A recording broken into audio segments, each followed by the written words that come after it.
ఎన్నికల బాండ్ల వివరాలను బహిర్గతం చేయడంలో సుప్రీంకోర్టు ఆదేశాలను ధిక్కరించిన ఎస్బీఐ చైర్మన్ వెంటనే అరెస్టు చేయాలని కోరుతూ కొత్తగూడెం ఎస్బీఐ మెయిన్ బ్రాంచ్ ఎదుట సిపిఎం పార్టీ ఆధ్వర్యంలో నిరసన తెలిపారు. ఈ సందర్భంగా సిపిఎం పార్టీ జిల్లా కార్యదర్శి అన్నవరపు కనకయ్య మాట్లాడుతూ బీజేపీ ప్రభుత్వం ఈ దేశంలో అధికారాన్ని నిలబెట్టుకోవడం కోసం కార్పొరేట్ శక్తుల నుంచి వేలాది కోట్ల రూపాయలను ఫండ్ రూపంలో రాబట్టేందుకు ఎన్నికల బాండ్ల విధానాన్ని తీసుకువచ్చిందని విమర్శించారు.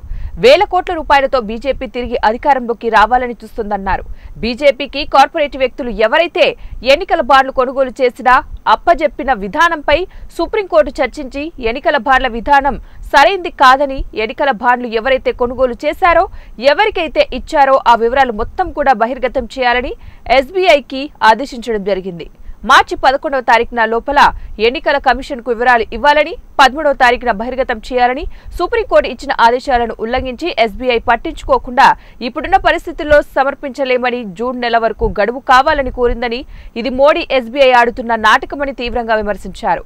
ఈలోపు ఎన్నికలు మొత్తం కూడా అయిపోయి తిరిగి బీజేపీ పరిపాలన హస్తగతం చేసుకోవడం కోసం ఎస్బీఐ బీజేపీకి పావుగా మారిందని విమర్శించారు.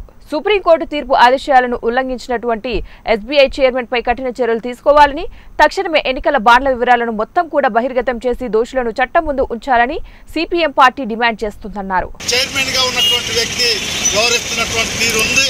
అందుకే సుప్రీంకోర్టు ఆదేశాలని ఉల్లంఘించినటువంటి ఎస్బీఐ చైర్మన్ పై కఠిన చర్యలు తీసుకోవడంతో పాటు తక్షణమే ఎన్నికల బాండ్ల వివరాలను మొత్తం కూడా బహిర్గతం చేసి దోషుల్ని ఇవాళ చట్టం ముందు ఉంచాలనేటటువంటిది ఈరోజు సిపిఎం దేశవ్యాప్తంగా డిమాండ్ చేస్తుంది.